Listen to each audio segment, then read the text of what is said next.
अस्सलाम वालेकुम students, welcome to my YouTube channel world of education. और आज हम वर्ल्ड ऑफ एजुकेशन की इस वीडियो के अंदर ENG 201 का ग्रैंड क्विज देखेंगे। बेहद इंपॉर्टेंट क्वेश्चंस हैं और ये मैंने भी ग्रैंड क्विज जो है वो अटैम्प्ट किया। स्क्रीनशॉट्स यार बहुत ज़्यादा रफ फॉर्म में मेरे पास पड़े हुए हैं, तो मैंने इसको जल्दी से टाइप कर लिया आपके लिए। तो आपका जो क्विज़ है वो 100% करेक्ट है। जो करेक्ट नहीं होगा मैं आगे जाके आपको बता दूंगा। एक दो में मुझे डाउट था, लेकिन वो मैं आपको आगे जाके बता दूंगा। आई होप आपको जो हो गए वो आते होंगे, आप इंशाल्लाह वो कमेंट बॉक्स में मेंशन कर देंगे दूसरे स्टूडेंट्स के लिए। इसके अलावा स्टूडेंट्स देखें जी, फर्स्ट क्वेश्चन क्या है आपका। Except is a verb. बेहद इजी क्विज था आपका, मुश्किल नहीं था ज़रा सा भी। तो अगर आपने प्रिपरेशन की हुई है, मेरे चैनल पर प्रिपरेशन पड़ी हुई है, तो आपने पहले वो वीडियो देखनी है, उसके बाद ही आपने ये ग्रैंड क्विज की वीडियोस देखनी है। उसके बाद आपने जो अपना क्विज अटैम्प्ट करना है, इंशाल्लाह आपका क्विज अच्छा अटैम्प्ट हो जाएगा। ईजी क्वेश्चन है, मोस्टली क्वेश्चन आपके जो हैं वो रिपीटेड ही हैं पास्ट पेपर से। इसके अलावा जो सेंस भी वही है बिल्कुल, थोड़ा बहुत जो वर्डिंग है वो चेंज की हुई है। तो बिल्कुल ईजी सा क्विज था, मुश्किल क्विज नहीं है। तो देखिए पहले क्या कह रहा है, एक्सेप्ट जो है वो एक वर्ब है, वर्ब है जिसका मतलब रिसीव होता है, तो ये आपने याद रखना है। नेक्स्ट क्वेश्चन की बात करें तो नेक्स्ट क्वेश्चन में आपको कह रहा है which of the following are excellent means of representing the succession of the event in the process और प्रोसीजर। तो ये फ्लो चार्ट है, ये भी जो एमसीक्यूज है ये आपका क्विज से आया हुआ है। जो क्विज नंबर 2 है ना आपका, क्विज नंबर 2 से आपके एमसीक्यूज बहुत ज़्यादा आ रहे हैं, तो ये भी आपने याद रखना है। नेक्स्ट क्वेश्चन की बात करें तो which of the following are usually more vivid than long ones and improve the readability of the documents. तो शॉर्ट वर्ड्स होते हैं जो कि यूजली तौर पर जो होते हैं लॉन्ग वंस के लिए इम्प्रूव कर सकते हैं रीडेबिलिटी को, तो ये भी आपने याद रखना है। मैं थोड़ा सा ड्यूरेशन जो है इसका यहाँ पर तकरीबन जो क्विज़ का है वो आपका हर एक क्वेश्चन का 10 से 15 सेकंड रख रहा हूँ, ताकि आप इसको खुद से पढ़ भी लें और आपको पढ़ के सुना भी रहा हूँ। नेक्स्ट क्वेश्चन देखते हैं, which of the following has a single subject and a single predicate. तो ये सिंपल सेंटेंसेस होते हैं, इसको भी आपने याद रखना है। ये मैंने बहुत जल्दी टाइप किया है, इसलिए थोड़ा सा यहाँ पर ये ना आपको इनफॉर्मल सा नज़र आ रहा है। चूँकि आपके क्विज़ का 9 बजे हमने स्टार्ट किया था, तो मैंने साथ ही टाइप करना जो है वो स्टार्ट कर दिया था, क्योंकि आपके क्विज़ की जो ड्यूरेशन था वो बहुत ज़्यादा लंबा हो जाना था। इसीलिए आगे कह रहा है आपको which of the following consist of the 4 part. ये वाला क्विज जो है ये 2 क्विज में अटेम्प्ट किए, तो 2 क्विज में ये वाला जो पहले ये आपका क्वेश्चन है रिपीट हुआ है। This mean this is important, तो आपने इसको याद रख लेना है कि जो डायरेक्ट प्लान होता है वो एक ऐसा होता है जो कि कंसिस्ट करता है 4 पार्ट्स पे, बुफर रीजन वगैरह पे। तो ये आपने एक दफ़ा खुद से अच्छी तरह से पढ़ लेना है।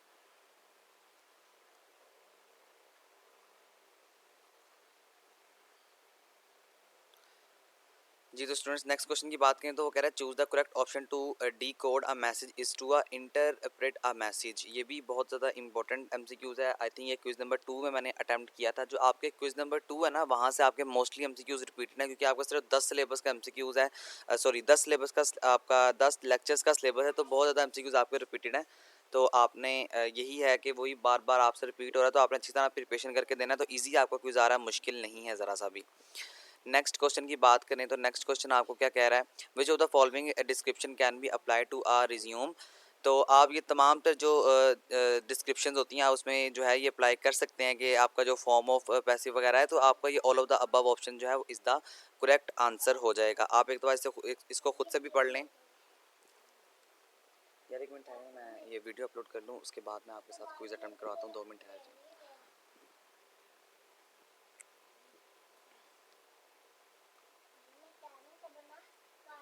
जी तो स्टूडेंट्स आपने पढ़ लिया होगा आई होप। नेक्स्ट देखें तो what is the last thing you need to do before you get ready to distribute your document. तो ये भी all of the above option आ जाएगा, ये भी आपके हैंडआउट्स के अंदर मौजूद है और वहीं से हमने देख के इसको जो है वो मार्क किया हुआ है।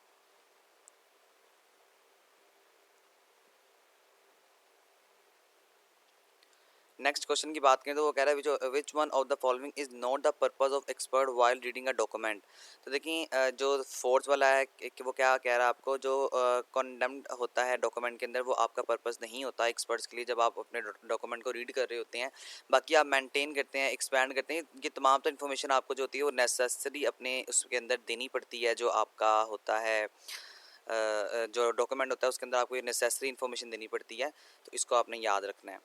नेक्स्ट क्वेश्चन की बात करें तो नेक्स्ट आपको कह रहा है which of the following have both a denotative meaning and a connotative meaning. तो ये स्ट्रक्चर वर्ड्स होते हैं जो कि आपको ये बोथ मीनिंग दे रहे होते हैं। ये भी आपके हैंडआउट्स के अंदर से आया हुआ है, इंपॉर्टेंट क्वेश्चन है, इसको भी आपने देख लेना है, ये आपके क्विज के अंदर आया हुआ है।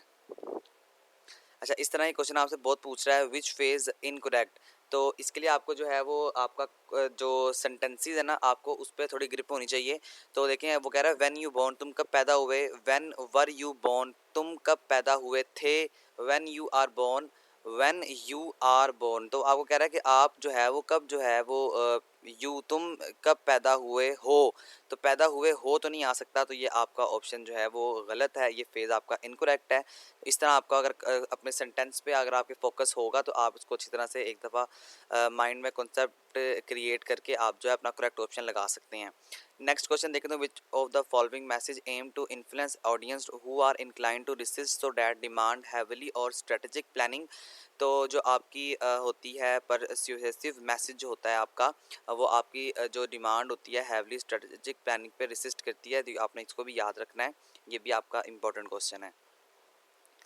नेक्स्ट की बात करें तो वो कह रहा है composition is the process of drafting your message it is a letter, तो ये पॉलिशिंग होगा, ये भी आपके हैंडआउट्स के अंदर ही रिपीट हुआ है, इसको हमने वहाँ से देख के मार्क किया है। नेक्स्ट बात करें तो नेक्स्ट आपको क्या कह रहा है, अच्छा ये एमसीक्यू देखिए मैंने यहाँ पर लिख दिया repeated from the past paper, ये एमसीक्यूज आपके पास्ट पेपर से आया हुआ है। Which of the following description can be applied in resume, I think ये आपका अभी मैंने ऊपर भी दिखाया था आपको, तो ये दूसरे क्विज़ के अंदर भी जो है वो आया हुआ है, तो इसको भी आपने एक दफ़ा देख लेना है। दो क्विज़ हमने अभी अटैम्प्ट किए हैं और दो क्विज़ अटैम्प्ट करने के बाद यानी एट अ सेम टाइम दो क्विज़ हमारे चल रहे थे, तो दोनों क्विज़ को अटैम्प्ट करने के बाद हमने इसको जल्दी से टाइप कर लिया है, तो इसको भी आपने देख लेना, ये दोनों क्विज़ के अंदर जो है वो आया हुआ है। उसके बाद कह रहा है एन आइडिया आपका जो है ये देखें ये जो आपका जो क्विज़ 2 है वहाँ से रिपीट हुआ है और ये हमारे चैनल पर भी मौजूद है, इसलिए हमने यहाँ पर रिपीटेड फ्रॉम क्विज़ 2 लिख दिया है कि जो आपका आइडिया होता है वो more likely to win approval when is या आर प्रॉफिट, तो ये भी आपने याद रखना है। क्विज़ नंबर 2 का आपका ऑप्शन है ये वाला, इसको भी आपने जो है वो स्किप नहीं करना। नेक्स्ट क्वेश्चन देखें तो which of the following are included in functional word, तो ये कंजक्शन प्रपोजिशन ये भी आपको पता है, ये भी आपने देखा हुआ है एक दफ़ा से। मैं इसको नीचे कर देता हूँ आपको जाके इस तरह इसके ऑप्शन नज़र आ जाएं, तो कंजक्शंस है, प्रपोजिशंस है, आर्टिकल्स, प्रोनाउन है, ये तमाम तर जो चीज़ें हैं ये आपका रिपीट होता है इंक्लूडेड इन फंक्शनल वर्ड्स में, तो ये भी आपने याद रखना है। नेक्स्ट की बात करते हैं, वो कह रहा है what is mean by the ownership of the writer work, वो कह रहा है कि क्या मतलब होता है जो राइटर वर्क की ओनरशिप है उसका, कि उसने रिटर्न किया होता है, किस अपने लिए किया, बाय मतलब उससे रिटर्न हुआ होता है उसके लिए होता है, या जो पोसेशन होती है राइटर की उसके लिए, तो ये ऑल ऑफ द अबव इसका जो होगा वो यहाँ पर आंसर हो जाएगा। नेक्स्ट क्वेश्चन देखते हैं, नेक्स्ट क्वेश्चन क्या कह रहा है, अच्छा ये देखें ये भी आपका question is repeated from past paper means important है, ठीक है। नेक्स्ट क्वेश्चन की बात करते हैं, नेक्स्ट क्वेश्चन आपको कह रहा है which of the following usually accompanies in accompany a document, तो कवर लेटर जो है ये भी आपका हैंडआउट से ही आया हुआ है, तो हमने इसको भी हैंडआउट से देख के मार्क किया, तो ये भी आपका ऑथेंटिक है, बिल्कुल करेक्ट है, इसको भी आपने याद कर लेना है। नेक्स्ट क्वेश्चन देखें which of the following you should avoid in writing persuasive messages, तो एनालॉजी जो होता है वो आपको अपनी राइटिंग परस्यूसिव मैसेज के अंदर या परस्यूसिव मैसेज के अंदर लिखना अवॉइड करना चाहिए, तो ये भी आपका हैंडआउट से रिपीटेड है। नेक्स्ट देखें which of the following use situations, वो कह रहा है कि आप सॉल्यूटेशन सॉरी आपका जो सॉल्यूटेशंस है वो आप उसके अंदर क्या इस्तेमाल करते हैं, तो आप उसके अंदर अपने लेटर्स को इस्तेमाल करते हैं, ठीक है। अच्छा ये लेटर और मेमोरेंडम वाला टॉपिक बड़ा इंपॉर्टेंट है, इसको भी आपने जो लेक्चर है ना उसको कंप्लीट पहले वॉच करना है और उसके बाद आपने अपना क्विज अटैम्प्ट करना है, ये मोस्टली रिपीटेड हो रहे हैं एमसीक्यूज। जो मेमोरेंडम है ये आपका क्विज नंबर 2 के अंदर भी बहुत ज़्यादा पूछा गया था लेटर्स और मेमोरेंडम के बारे में, तो ये आपने अच्छी तरह से इसका जो कॉन्सेप्ट है सारा क्लियर करने के बाद अपना क्विज अटैम्प्ट करना है। नेक्स्ट देखिए तो नेक्स्ट आपको क्या कह रहा है, यहाँ पर बाय मिस्टेक 2 मार्क हो गए, मैंने आपको बताया कि मैंने बहुत जल्दी टाइप किया है, तो उस वजह से यहाँ पर जो है वो 2 मार्क हैं।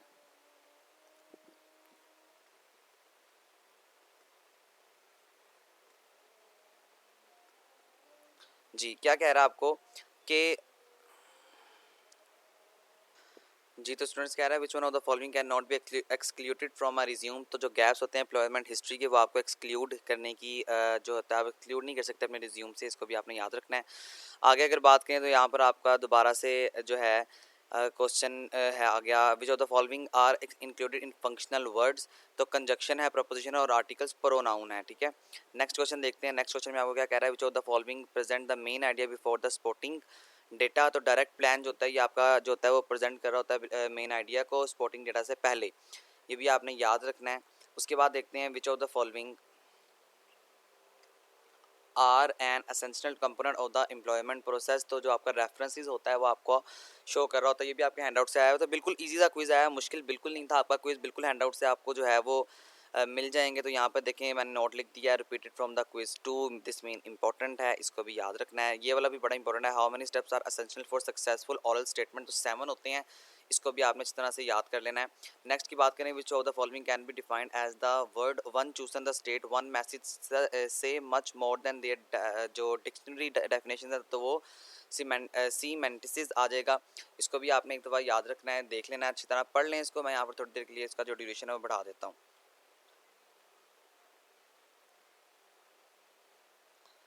नेक्स्ट क्वेश्चन की बात करें तो कह रहा है which of the following is not a type of graphic, तो ऑब्जेक्ट जो है ये ग्राफिक की टाइप नहीं है, ये भी आपने एक दफ़ा देख लेना है। अच्छा स्टूडेंट्स, कुछ स्टूडेंट्स होते हैं वो डिमांड कर रहे होते हैं कि आप ये फ़ाइल हमें सेंड कर दें, तो यार फ़ाइल मैं आपको जो है वो जीमेल के थ्रू सेंडिंग नहीं कर सकता क्योंकि यहाँ पर थोड़ा सा इशू है।